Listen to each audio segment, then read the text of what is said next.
Hello there and welcome to Man with a Mentor. I am your host, the man, Matthew Barnard, and you may be wondering what a show called Man with a Mentor is about. And basically, it's about finding people who have interesting careers and all the little steps they took along the way to get where they are today in all their success.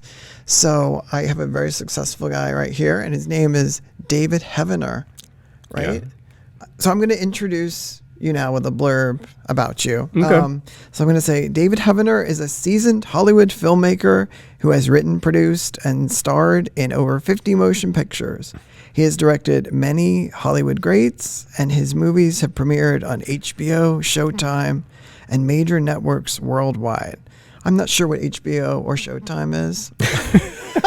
Well, I have a cassette tape. Would you like me to explain that to you? I would love that. Yeah, let's pop an 8-track in right here. Yeah. Now, I have a question for you out of the gate. Yeah.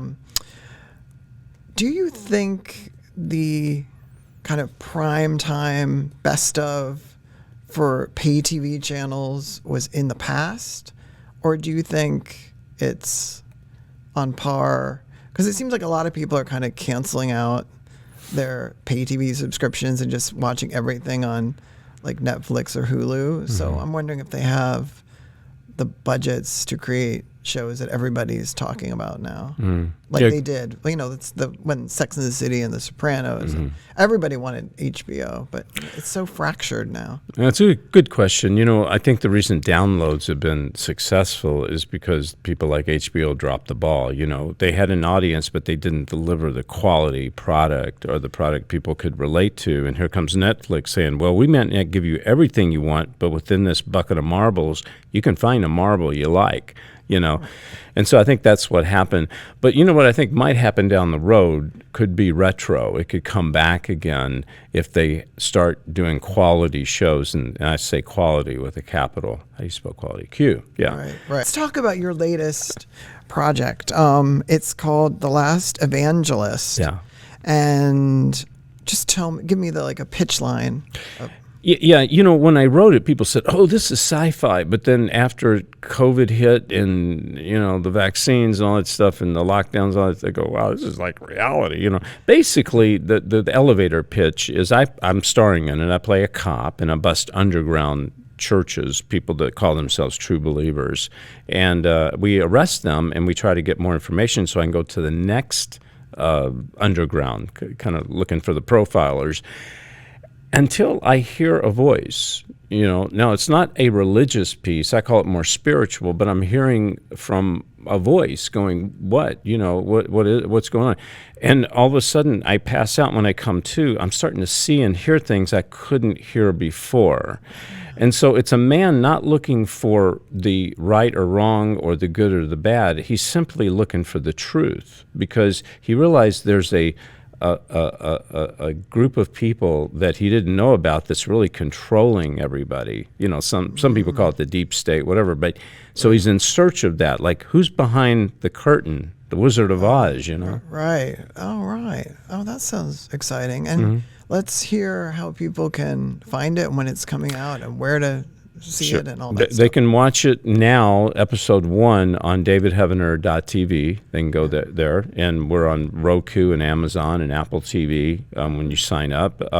And episode 2 is coming out July 20th here not too far from you, Matthew, about a half hour, maybe 20 minutes. We're going to premiere it, world premiere here. And where did you film it, and how did it all happen? We filmed some of it in Ohio and some of it in Kentucky.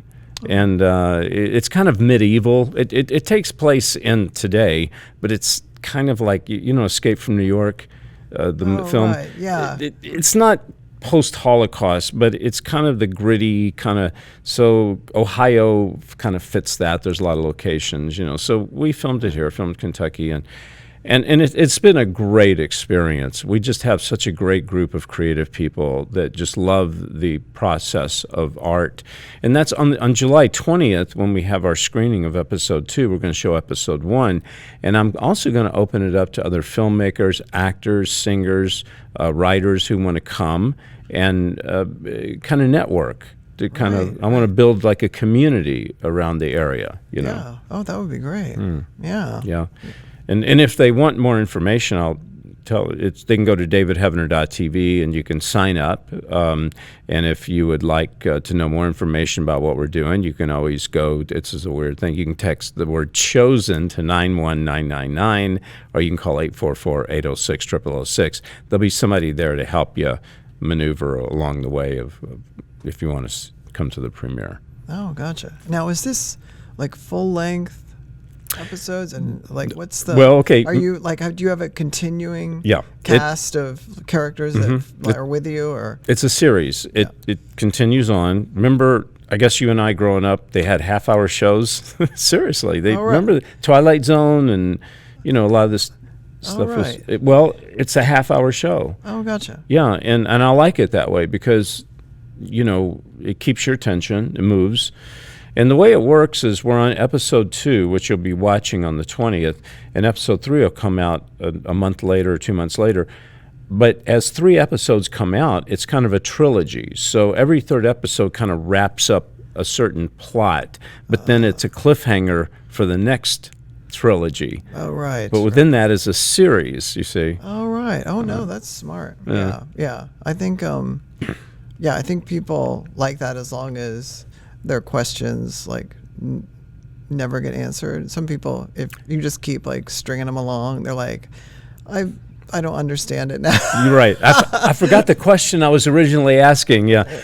Well, it's funny you said that because I go off of audience participation. We have a site called lastevangelist.com where you can go in and you can give your opinion on where you think an episode should go.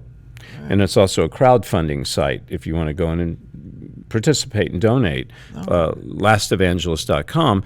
And so I get feedback from people that watched episode 1 on what they kind of would like to see happen maybe in episode 2 and 3.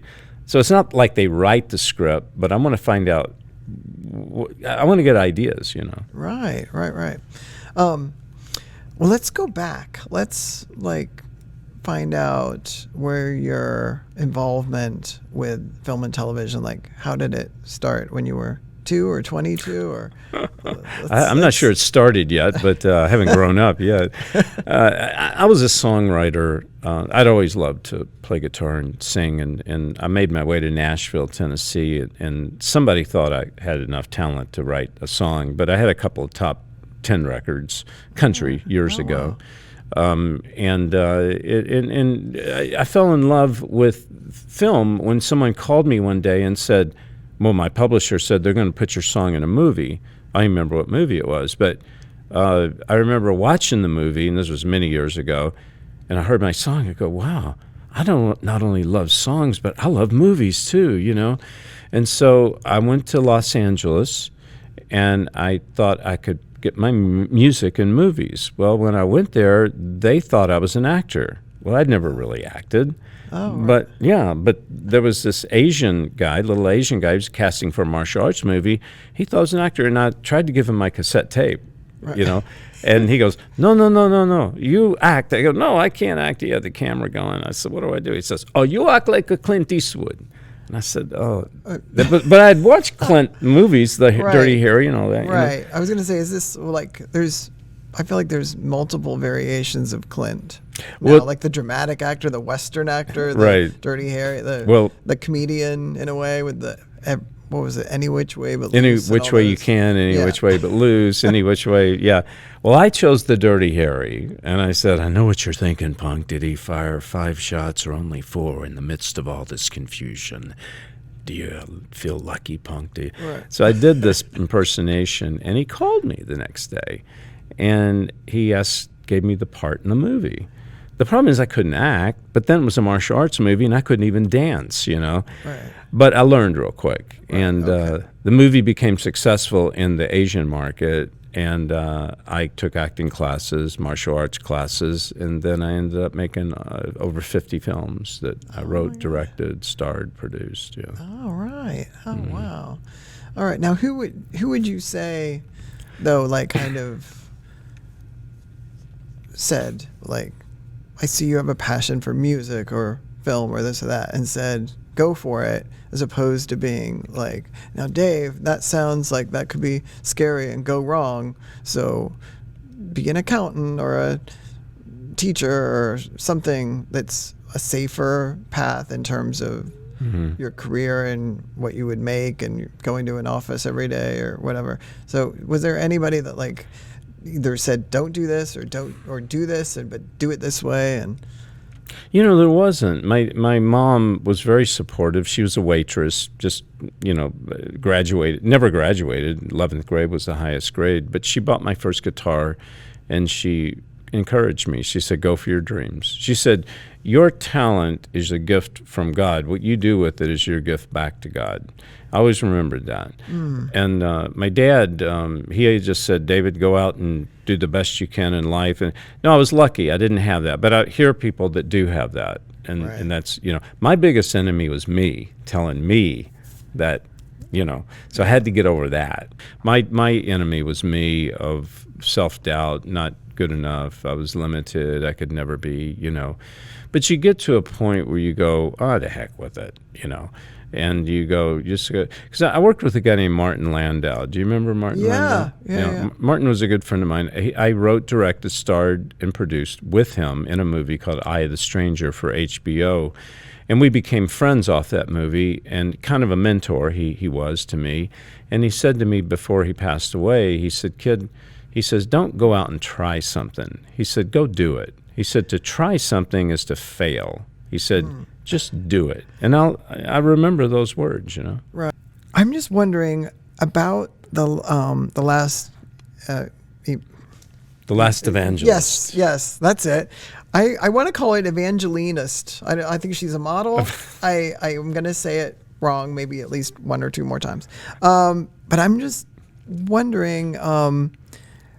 did that project come about because of all these interviews that you did with people regarding things that maybe the churches don't want to talk about? Oh, yeah. You're talking about my show that I do every Monday night. Yeah. Right. No, that came after The Last Evangelist. And by the way, I do this show every Monday night on davidheavener.tv and YouTube at 7 p.m. Eastern Standard Time.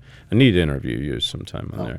But no, I am not a fan of religion. When I say religion, I don't mean spirituality. I'm talking, I don't like it when people use God to make money and use God to manipulate, so I'm not a fan of that. Never have been. And so when I wrote Last Evangelist, I wrote it from a perspective of here's a guy, a real person, trying to figure out what is really going on in life, and he's hearing from God, but he doesn't know it. It's real. And this is how, I don't know about you, but most people are, they're constantly trying to connect with truth in the way which their search is all about, right? Right. And so he's searching for truth. So I've always been a person that I'll look at an establishment or a system and I'll say, wait a minute, what's wrong with this picture? I don't just jump into something because everybody's done it. So I've always questioned it, which has gotten me into a lot of trouble, So I wrote from that perspective, yeah. Right. No, I think, I'm not like an immediate joiner myself. Yeah, no. I'm like... I'll stand back a bit and see like Right. what's really going on. Right.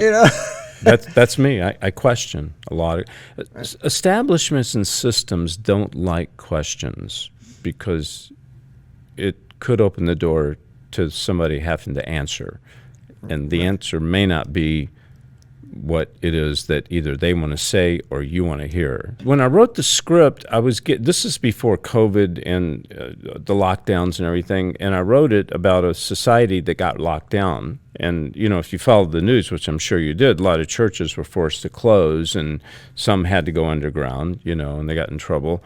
But I wrote it from that perspective. Like, what would happen if a government told a people, you can't gather together anymore. You can't do what you believe in your soul that you need to do. You see what I'm saying? Yeah. It's not a job. It's not like going to a job. This is a connection with eternity for people. Right. What would their response be? So there's two kinds of people. There's the kind that, and also it gets in, episode 2 gets into the vaccine, which we call the insertion. So there's two kinds of people: the kind that took it and they're sick and they're dying dead, or the kind that wouldn't and they can't buy or sell because the government won't allow them into the system because they wouldn't adhere to doing what they wanted them to do. Oh, gotcha. Yeah. Yeah, So those were tough questions and times and strangeness, and it was. I'm glad it's over. well, for now, stay tuned for the sequel. It's really all about the little guy, isn't it? Because if we weren't talking about vaccines and viruses and stuff, we'd be talking about something else. It's all, isn't it, about a big system crushing a little person, and the little person is trying to find truth. Right. Well, I think we're doing everything we can to not be crushed. You know what I mean? Well, of so course, we can yeah. let the news about what's crushing us distract us from the real connections that people need to forge. That's true. Yeah, it's a lot of it's mental mentality where your thought pattern is to stay above it all. But then there's also those that they want to know. They question, and you ask, why do they do that? Couldn't you just keep your mouth shut and live a little bit longer? No, you can't do it. You got to mouth off, don't you? We don't know why people are made that way. This character is. He has it good. He's an FBI agent. He's got everything he needs. He's got money. He has prestige. Why in the world would he start asking questions? And asking those questions got him in trouble, and he ended up running from the government. Now he's on the run. Why would he do that? Some would say, no, I'm not. I'm going to keep quiet and enjoy my pension, Right. Yeah. Well, sometimes the one that's willing to stand their ground, even if they feel alone, those are often the people that make the cataclysmic changes that happen. And they don't realize that they could be the impetus for that, but they are, and good on them. Yeah, because if it wasn't for them, you and I may not be sitting here right now. So if there's one thing you could say, don't do this on set or behind the cameras or in front of the camera, to continue to work in that industry, if there was a piece of advice that you could give, what would that be? It would be look in the mirror and understand that you have 2 ears and 1 mouth instead of 2 mouths and 1 ear. Listen, that would be my thing. I know that may sound like, wow, no, it's true. If we spend more time listening to people and less time talking, you'll find out you'll be much better off. And I'm saying that for me. I had to learn that. Right. I'm still learning it. Yeah. So listen to people. You see, when you go into Hollywood, and by the way, Hollywood is it's a state of mind. It's not geography really anymore because it's all over the world, But Sure. People have preconceived notions, They have about me, people who know my work and stuff. They'll think I'm a certain way, and then they go, "You're not like that." And I go, "Excuse me, you all have these preconceived notions." So what we do is we go in with guns blasting, talking based upon our thoughts of how we think something is. And we don't listen, but if we go in and just start listening to somebody, everybody has a story to tell. Everybody is valuable. Everybody can contribute. But if we don't give them that chance, we become a one-man show, and therefore you can really make a lot of people mad and, Right. not get what you're looking to get. I just want to end with how people can find you, find your show, restate all those plugs of your show and your career, and how people can get in contact and find out what you're up to. Well, thank you. Yeah, you can go to davidheavener.tv. That's our platform. I call it the platform without censorship when I get kicked off all the other ones because they don't like what I talk about. But we have over 700 videos on there, interviews I do, and they're pretty riveting, I got to tell you. I mean, some of them shock me. I talk about SRA, program multiples. I talk about the deep state, Illuminati, just all kinds of things like that. And I'm not that I condone everything, but I interview people and find out where they're what's going on with them. A lot of people that have been targeted and so forth. I deal with human trafficking. But anyway, on that platform, you can catch The Last Evangelist, episode 1. It's the only place to get it, and all those videos. So go sign up, davidheavener.tv. If you'd like to come to the event, whether online or in person, we're going to have a red carpet right here in Ohio. Wow. And it's July the 20th. Okay, you can go to davidheavener.tv, get your ticket. If you would like to help support Last Evangelist, go to lastevangelist.com. And if you'd like to get in touch with my office just to find out general information what we do, 844-806-0006, or text the word chosen to 91999. Perfect. Yeah. All right, I want people to find out everything that you're up to, and I appreciate you, David Heavener, for being on the show today and talking about how you got to where you are today and everything you're doing now. I appreciate it. Thank you so much for being here. And thank you again for listening and or watching another episode of Man with a Mentor. Thanks.